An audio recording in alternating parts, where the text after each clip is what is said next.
Hey, everybody. Welcome back for a new episode of Be Well with Steph, the podcast.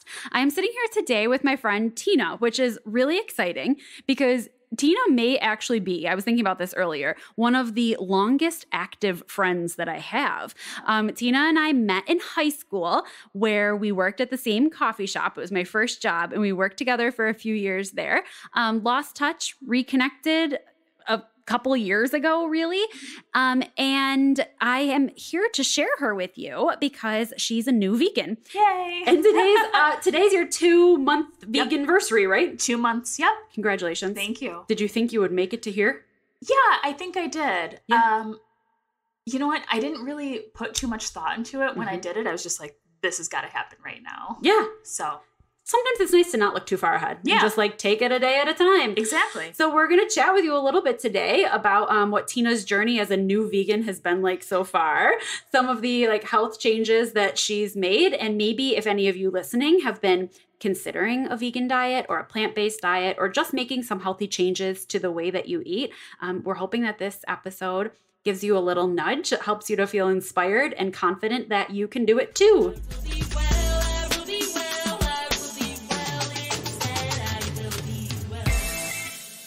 All right, so before we dive in, will you tell us a little bit about you and like what your life is like? Ooh, okay, so that's a loaded question. But I'll start off. I'm a small business owner. I own a small bookstore. We're online only right now, but look out for us hopefully soon in a real space. I'm a project manager. I work in higher education and IT. I'm a new mom to a 12-year-old boy that I just became a mom too, which is fun.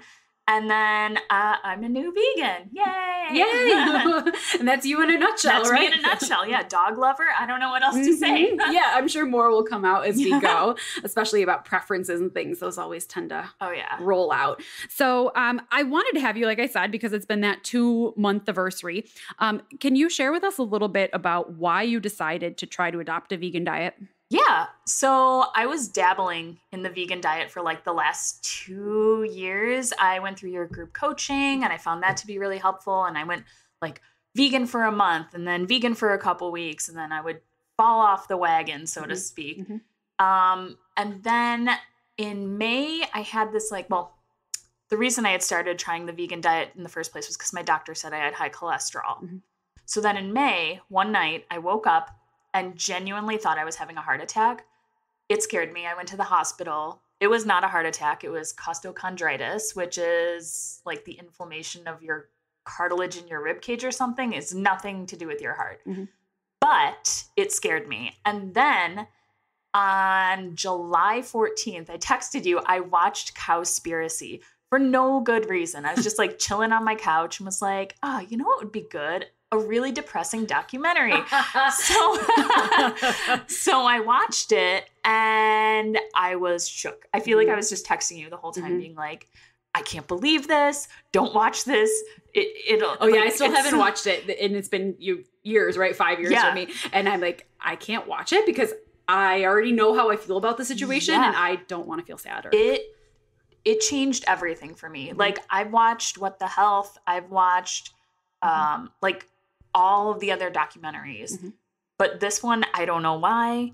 It just like struck me in my soul. And I was like, I can never go back. This is bananas. And I think it was the whole learning about the animals and how they're treated. And it wasn't anything that I didn't already know, but just the way they presented it, it was mind blowing to me. Yeah. I think every new vegan has like their own access point, right? And some people are, it was a health concern first and everything else followed. It was an animal activism angle and everything else followed. I know vegans where it's an environmental angle for them first and foremost, and everything else follows after that. I think everybody, just like when we enter our health from our own perspective, we can enter other lifestyle or ethical choices from our own, entry point. Yeah. And I was vegetarian for like 5.5 years in college just for the environment. So that's what I was going to ask you too. I'm like, weren't you vegetarian for a while? I was a long time. And then it like kind of fell off. And I felt like I would dabble once in a while, go back and 4th. I was gluten-free. Mm-hmm. I never did keto, thank goodness, but I did a lot of crazy diets. I did Weight Watchers. I did Noom. I feel like before I came to you for like nutrition coaching, I was just kind of all over the board. So yeah. Yeah. There's a lot of things to try, right? And a lot of it's really convincing. So yeah. you're looking for a solution. I think a lot of people go through that like cycle of trying because you have your best interests at heart. Like everybody approaches all of those diet programs from a place of I am trying to improve myself, right? I'm trying to reach a goal. So that choice always comes from like a place of love, right? We're trying. Yeah. But it's hard when we try different things. Yeah. And you're hungry all the time. That makes it hard. It does make it hard. So since the last couple of months, have you experienced any struggles? Yes. So my biggest struggle, I would say, is with people not accepting me as a vegan. So like family, friends, taking it very personally. Like, I made this food for you. Why won't you eat it? Or the opposite, where it's someone I don't know at all. For example, I went to a conference in DC and I sent you those pictures. I can send those to you for you to include. Yes, please do. Because it's wild. I was at a catered dinner and they gave me a green pepper stuffed with lentils and a side of hot tomatoes. And I was like, what is this? Yeah. Like, why are you feeding me this when spaghetti exists? There's just so much confusion, right? So much confusion. It was awful. Yeah. But I mean, I was at that conference for like 3 days and all I could eat for breakfast was overly seasoned potatoes and like honeydew melon. It was not great. So that was another challenge. And then I feel like the biggest challenge that I've faced so far, and it's kind of weird, is that suddenly everyone is a nutritionist. So as soon as I'm like, hey, I'm vegan, they were like, but you're protein. And I was like, beans, tofu, tempeh, like there's so many options out there. Yes. Yeah, that's so funny. You say like suddenly everyone's a nutritionist. It's so true, right? It's so true. And it's like, you want to say, yeah, but look at all the vegetables I'm eating. Remember when I was a kid and you told me to eat my veggies? Yes. Look at all of them now. Oh my gosh. That was like my mom's biggest concern. How are you going to get your protein? What about don't eat too much pasta or you'll get fat? Like what? Yeah. Well, so many misunderstandings, right? Yeah. There's so many misunderstandings. And it all, again, comes from a place of love. People are genuinely concerned all of a sudden. Like, oh my gosh, but something's going to be nutritionally wrong with you. You're going to be deficient, right? They're worried. Yeah, it's crazy. I mean, when I told my own doctor that I was considering the whole food plant-based diet, she was like, well, I would rather see you go keto or take some, I don't know, fish oil. And I was like, girl, no, that's disgusting. Like it's really been fascinating for me over the past few years. But I have friends even that are doctors who will say, it's true. People need to come to nutritionists and dietitians because we are not trained in nutrition, right? We're trained in reactive medicine. We're trained in medication. We're trained in emergency situations and that sort of thing, not necessarily trained in the benefits of different foods for our bodies or how to even eat nutritionally balanced meals. Yeah. There's also the like habit creation portion of it, right? Where we might get advice even like eat more vegetables or eat fewer carbs, but how? Right? How to implement those things is like really tricky. Yeah, I agree. Has any of it gotten easier? Oh yeah. It's been a lot easier. I feel like it hasn't been a huge shift for me. Again, because I was like dabbling for the better part of 2 years, but there's so many great substitutions out there where if I'm like, oh, I could really go for, I don't know, a chicken finger wrap, I can just make one using like baked chicken and that Daya blue cheese. It's so good. And I don't crave anything after that. Yeah. I think that's the thing too, is people will say things like, well, a fake chicken nugget isn't a healthy food. No one's sitting around here claiming that it's a healthy food. We're claiming that it helps to curb cravings by giving your body something satisfying. We're saying that it does contain nutrients. It still does have protein in it. That's a nutrient and that's where calories are coming from in that food. And just like we wouldn't recommend that someone eat a regular chicken finger wrap every day either. We're not sitting around eating vegan chicken finger wraps every day. Exactly. Either, right? And I always think that's funny because people don't think twice when you're like, oh, if I was eating meat and I was eating a burger or chicken fingers, they would be like, that's totally fine. But the minute it's like fake meat, it's an issue. And I think it's just like a perception issue. Yeah. And it's people being afraid sometimes of things that we haven't experienced or don't fully understand. Yeah. So if you don't understand what that chicken nugget is made out of, it looks scary. If you are able to break down the fact that it's made out of pea protein most of the time, which is this pea protein isolate is the same thing that's in your protein powder, a pea protein isolate. And in a protein powder, it feels acceptable. When we form it into a little ball and bake it, it feels unknown. Yeah. It's wild. Yeah. So there's a lot of understanding to happen over time as we try new things per usual. So have you noticed any improvement? You said at first you were worried about your heart, you were worried about your health, and you talked to your doctor. Has anything improved? I've lost weight, like about 12 pounds, but that's been like a gradual weight loss since March. It wasn't like I became vegan and it just dropped off.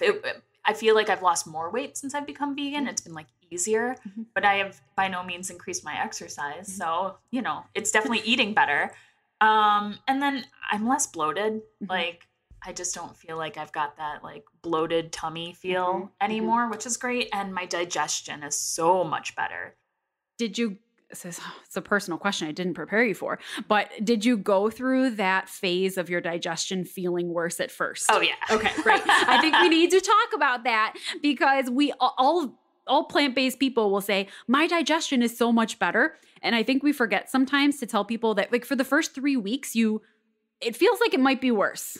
Oh, yeah. I was definitely like, I'm very gassy, but I don't know how do you say that to people? Like, right. My uptake in cruciferous vegetables, it's a real thing. And your body needs time to adjust to those cruciferous vegetables, to the fiber that you're consuming. You'll be on a vegan or plant-based diet, you're usually consuming way more fiber than you were before. Yeah. It takes time to adjust. So I'll have people, clients or friends say, well, I ate a lot of beans and I can't eat beans. My body doesn't like beans. Some people that could be true. Your body can respond to beans. Somebody's body can respond to soy. Somebody's bodies can, respond to gluten. Absolutely. So I don't want to discredit anybody listening if that's a real condition to you. For most of us, it's just that our body hasn't adjusted to what it's supposed to do with that increase yet. So somebody will say, I'm going to go plant-based. I've eaten my cup of beans today. Oh my gosh, my stomach hurts. That doesn't work for me, right? So instead, we want to kind of do that more systematically. Maybe eating a tablespoon or two of beans and then a quarter cup for a week and then a half a cup for a week, and trusting the fact that your body is going to know how to process it because it's actually the amount it's supposed to be eating. Yeah. Like starting off with smaller increments and building up is key, because I think the first couple of times I was like dabbling in veganism, I was flying headlong into it. I was like, full vegan, nothing else, like, let's go. And I mean, I basically flipped the switch this time, but I had the knowledge that I didn't have previously, which was really important. Yep. We say all the time, it's education, it's mindset, and then it's habit building. Yeah. Right. So don't be afraid to ask questions, to talk to me, to send me a DM, to do a little Googling. How much fiber is it? How to increase my fiber, right? Everything that you need to know is Googleable. Yeah. That's from the education perspective, right? From the mindset perspective, you might need a friend to talk to or a coach to talk to. From the habit building perspective, same kind of thing, right? So we may know I need to increase fiber. I need to increase fiber gradually. Talking to somebody about how to do that in a systematic way through your meals throughout the week could be helpful. Yeah. Yeah. Okay, was my next question for you. So your health has improved. You definitely feel like you've lost some weight, lost some bloating, digestion, sort of thing. Getting blood work done next week, so I'll let you know how that turns out. Ooh. But I am fully anticipating my cholesterol is like down, because I haven't had meat or dairy in 2 months. So, I mean, I feel like I would be very shocked if it wasn't. I feel like, I don't know if you notice this or if it's my perception, but I think that your energy level is a little different. I think that your vibrancy is a little different. Yeah, I am definitely got more energy. Yeah, it doesn't mean we're not tired. Yeah, but I'm always tired, but it's a different kind of tired now. Yes, absolutely. Has anything else changed since being vegan in your life? I've become a lot more aware of like where stuff comes from. So like I switched all my makeup to vegan makeup. All my skincare, I'm in the process of switching over to vegan skincare. I still have things left over that like my purses that I bought from I don't know, I have a leather backpack that I bought from a secondhand shop. Like I'm not going to get rid of it because I'm vegan now. I just have it. But I'm not going to go out and purchase more leather products because now I know what's behind that. So I think I've become a lot more aware of like how my personal actions affect the world at large. It's just like, I feel like I have a lot more empathy for the animals. Just, I don't know, that Cowspiracy documentary, it shook me. I can't even like, when I feel like I texted you and I was like, have you ever heard of bone char? And you were like, oh girl, you have opened a Pandora's box. Yeah, like, here we go. Welcome. Here we go. Here we go. I know. And I think you are totally right. That's kind of how I did it and how I still do it with changing products over as I ran out of them. So, I ran out of face wash. Let's research which ones I feel comfortable using. I'm out of shampoo. We'll see what comes next. And the same thing with the clothes. I have a few pairs of leather cowboy boots and I love them and I've had them for a decade. Yeah. I'm not getting rid of them because they're made out of leather. I think that would be a little bit, from my perspective, it would feel disrespectful to toss something that did have a life behind it, right? And it's wasteful and it's not environmentally friendly. It's not budget friendly, all those things. I'm going to wear those out for as long as possible. I won't buy more. Yeah. Right. Exactly. I won't buy more. I would buy more secondhand. I've thought about this a lot. Yeah. And same idea is that product's already, if I were to go to AmVets or go to a consignment shop and find a pair there, my buying something, I still don't like gravitate toward it, but I don't think I would feel morally opposed to it. Okay. Because it's not, how am I going to phrase this? It's not directly supporting the manufacturer who made that product. It's supporting the smaller or secondhand business that is selling it to make money. And anybody who's selling things resale like that, they are like, small businesses or people like the Goodwill. That's where the money's going to. Exactly. There. I do most of my secondhand shopping at the Walk-In Closet in East Aurora. They have a lot of great stuff. And I know I'm supporting a small business, which is like my peanut butter and jelly. I feel like I'm always like Mrs. Small Business. Yes. Yeah. But so I feel like it goes along with it goes along with my ethics. Nothing new has been created in order to Absolutely.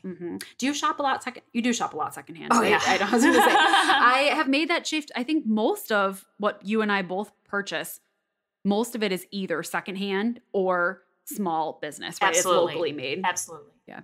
And that goes into that environmental impact thing too. Yeah. I feel like if I'm not buying from a small business, I really waffle on purchasing the item. My only exceptions to those are undergarments and sneakers. Yeah. Those are the only two things I think I buy new. Everything else has been purchased secondhand or small. I've definitely bought secondhand shoes, but I have bought shoes, but not sneakers. Yeah, I bought a pair of Chuck Taylors once. Oh, but that would be worth it. Yeah. Yeah. But, everything else, pretty much secondhand. Poshmark, that sort of thing. I think we could have a good conversation just about that sometime. Oh, yeah, I would love that. Okay, so if anybody's interested in Tina and I chatting for a while about shopping secondhand, like maybe eco-friendly choices or the way that lifestyle can affect environmental impact, we'd be here for that. Oh, yeah. So all day long. Yeah. If anybody wants that, send a DM. So is there any advice that you'd give to somebody else who might be considering starting a vegan or plant-based or healthy eating journey? It's not that hard. It's really not. I feel like it requires maybe 1% more planning than what I did before. When I go to a restaurant, I've always just looked at the menu beforehand because I am like one of those people who need to know what I'm going to eat when I go somewhere. So it takes me no more time to like check out the menu. I have had to not go to restaurants because they don't offer vegan options, but I have gotten pretty crafty with like making my own. So like, for example, after we went to gosh, it was one of the Beach Bash event. I was supposed to go out to dinner with my friend, and the restaurant we picked had no vegan options on the menu. And I was like, oh no. And I was like, okay, you guys have fried mushrooms. I'm going to say right off, it is not the healthiest choice. And you also offer chicken finger wraps. So what if you subbed out the mushrooms for the chicken fingers, no cheese, no dressing, just give me like lettuce, tomato, hot sauce, and onions?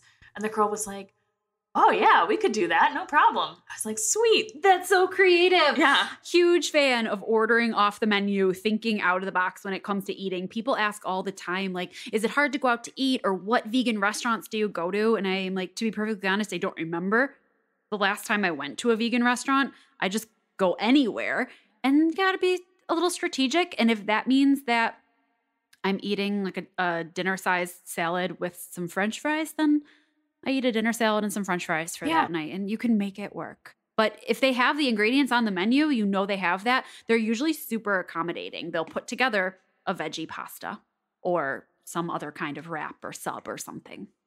I'm also notorious for messaging restaurants on Instagram and being like, do you have vegan options? And they'll be like, no, but if you call ahead, we can make you something. Yes. I'm still waiting for Paula's Donuts to get some vegan donuts because Crybaby's gone, but I feel like they did for a second. Paula's was experimenting with that at one point, so maybe they'll bring it back again. I would love that.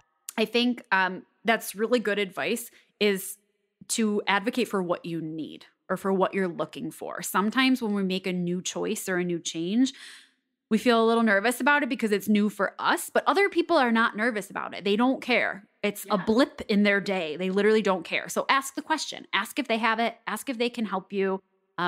Message a friend and ask. If you search up some vegans. I'll give a shout out to Compassion and Cucumbers, their vegan podcast, and Compassion and Cucumbers on Instagram. They're very knowledgeable about being vegan and very happy to chat. So if you send them a DM, they will offer awesome advice. You can message me. You can message Tina.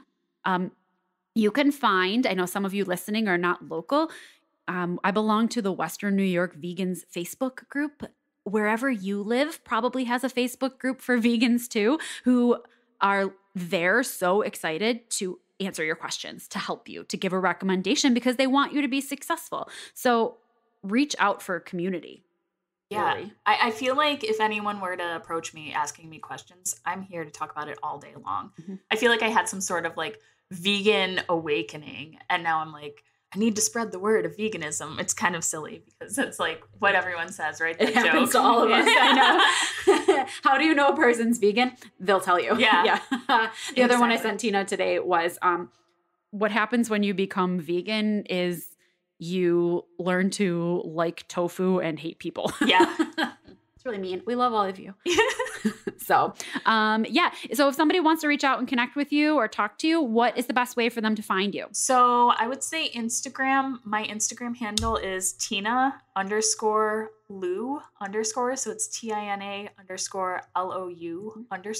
And we'll link it in the show notes too, so they can have it. And tell us your business name so people can follow that too. Yes, we are Buzzin Books, and on Instagram and Instagram we're Buzzin Books 716. We are a small women-owned bookstore. We sell new and used books, kids books, adult books, basically any kind of books.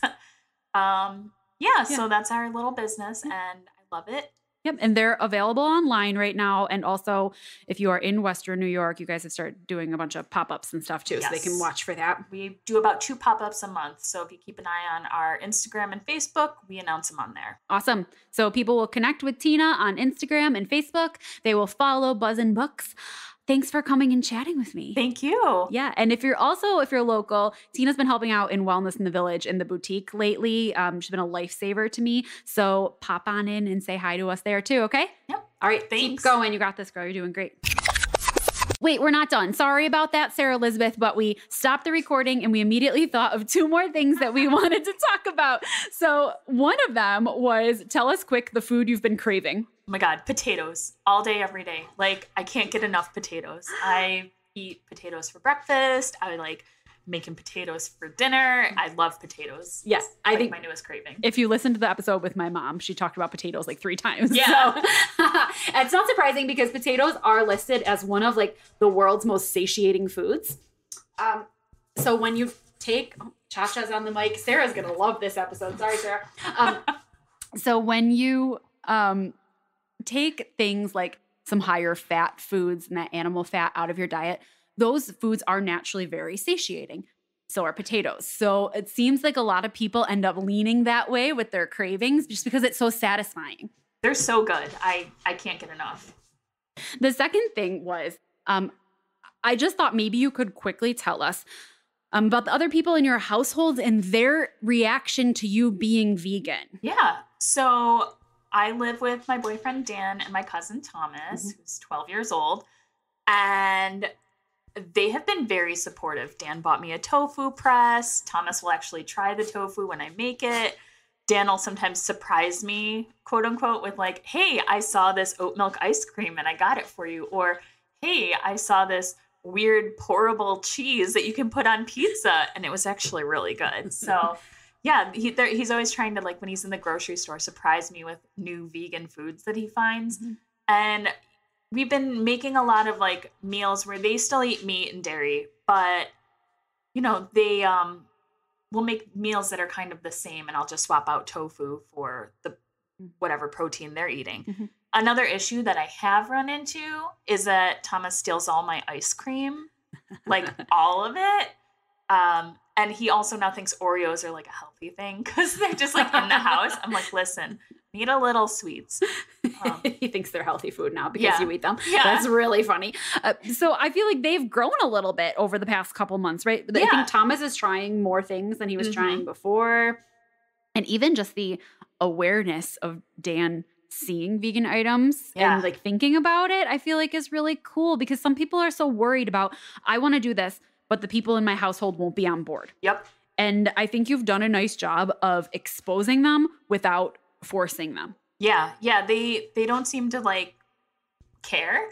So, you know, sometimes they'll try the food that I'm making, but typically it's just all me making food for myself. And we always have dinner together. So that hasn't changed. It's going along really well, I think. Good. I think that was worth jumping in here again and saying, because it's always easy for us to think about ourselves in isolation, but thinking about the other people around us is really important. And just that idea of exposing without forcing, letting them move at their own pace, letting them be enthusiastic where it makes sense to them. And it's only been a couple months. It wouldn't surprise me if a couple more months down the road, there's even more of that. Oh, absolutely. Yeah. I could definitely see that, especially with Thomas, because he's like younger. So it's easier for him. Dan's kind of set in his ways, but I think that maybe I can bring Thomas to the dark side. He's also lactose intolerant, so it's not a hard stretch. Yeah, you just have to tell him, come to the dark side. We have Oreos. Yes. All right. Thanks for listening to our ending here. Talk to you guys soon.